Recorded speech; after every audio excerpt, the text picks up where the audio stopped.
Hello there lovely people, it's Alex from Nintendo Life here, and today we're going to be talking about both the good and the bad of the Nintendo Switch. We're going to be looking at 5 points of each, so 10 total, and we're going to switch between them because, well, why not? But enough faffing around, let's start this mother up.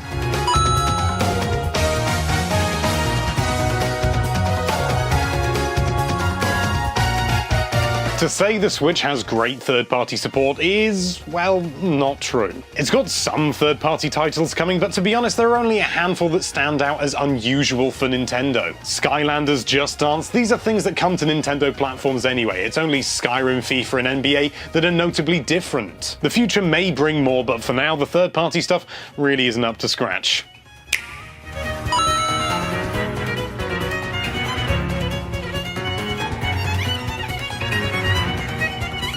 These little gits have got so much tech inside them that it's almost criminal. They're compact, comfortable, high quality, robust, and they're bursting with exciting new potential. Having the duality between genuinely comfortable for one player, practical for two players, motion controllers, and pretending to have balls inside them means that they can be applied to an incredible number of situations. There's so many things that you can do with these things, and I'm just really excited to see what Nintendo and other third parties can do with it.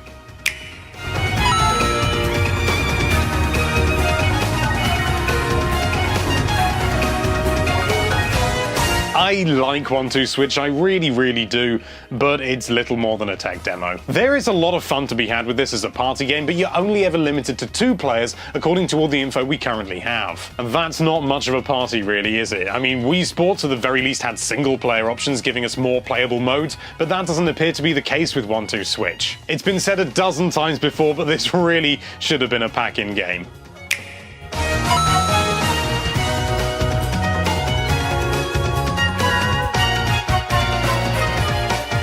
Hold me back. This controller is easily one of the best controllers I've ever had the pleasure to use. Nice big buttons, ergonomic design, motion controls built in. It's about all you could ever want from a traditional controller. Except that we're still not sure whether the shoulder buttons have any analog functionality, but right now all I can think of is comfortable, functional, practical. If you get a chance to give it a go before launch, I seriously recommend you do so. I defy anyone to not absolutely love it.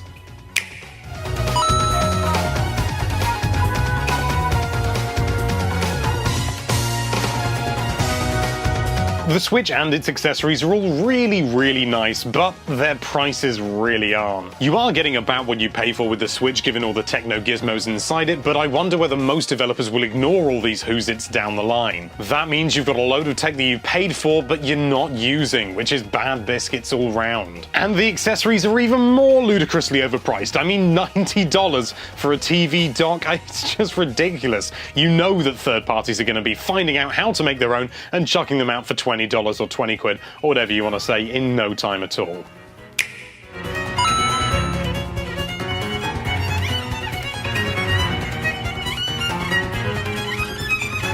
You've seen videos, you've seen pictures, but nothing does this screen justice. You have to see it in the flesh to fully appreciate it. The popping colors, the deep blacks, the perfect sharpness, the glorious brightness, outstanding clarity. This is definitely a high-end window to Wonderland. And it's also a capacitive touchscreen. No more will we fumble with the old-fashioned gubbins of the 3DS and the Wii U. Now we finally have a screen that looks and feels as good as it should. And it's been an awfully long time coming, and it puts all the previous efforts to shame, no doubt.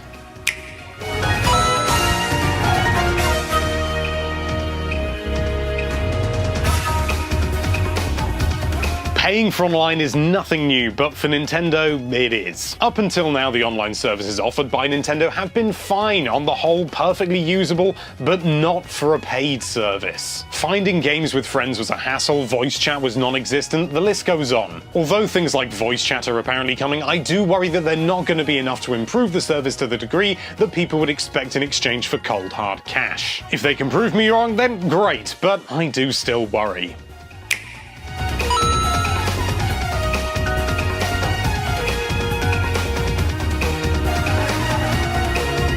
This thing is a consumer's dream. Unlike the Vita, the Switch uses microSD to expand its capacity, which I'm sure I don't need to tell you is infinitely cheaper than any proprietary storage system. They could have come up with a Switch-only storage solution, but they stuck with the standard to keep it simple. And it's USB-C, you can just buy normal cables to charge this thing. It may not sound like a big deal, but for Nintendo this really is, and it's been a long time coming.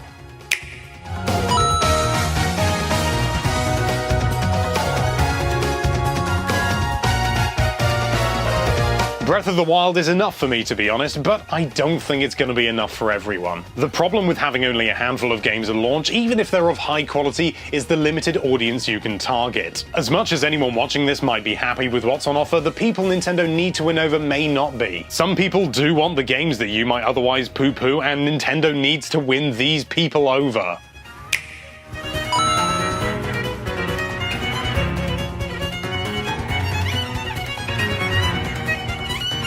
I know, this sounds like a contradiction compared to the previous point, but bear with me, I'll explain everything. Whilst we might not have a huge number of titles coming straight away, look at the lineup of first-party games coming this year. Mario Kart, Snipperclips, Zelda, Splatoon, Xenoblade, Mario, ARMS. This is a huge number of classic and new Nintendo franchises coming in a single year. Compare that to the Wii U's first-party lineup for the first year, which had little more than New Super Mario Bros. U, Nintendo Land, and you can already see why, for fans this year, it looks so strong already. It's not going to rope in any of the FIFA fans, but it's a veritable smorgasbord for any longtime Nintendo lover, and if that's not enough to get excited about, I don't know what is. So there you have it, 5 bad things and 5 good things about the Nintendo Switch. We hope this has given you a more balanced, generally sort of more objective, overall view about Nintendo's new console. Personally, I think it's going to be absolutely great, and it was really hard to narrow down just to 5 good things, but that doesn't matter. What matters is what you think, so let us know your own personal lists down there in the comments. Thank you so much for watching. If you like this video, then why don't you switch over to that subscribe button, and be sure to check out nintendolife.com for all sorts of lovely Nintendo related content. Thank you again for watching. Bye bye.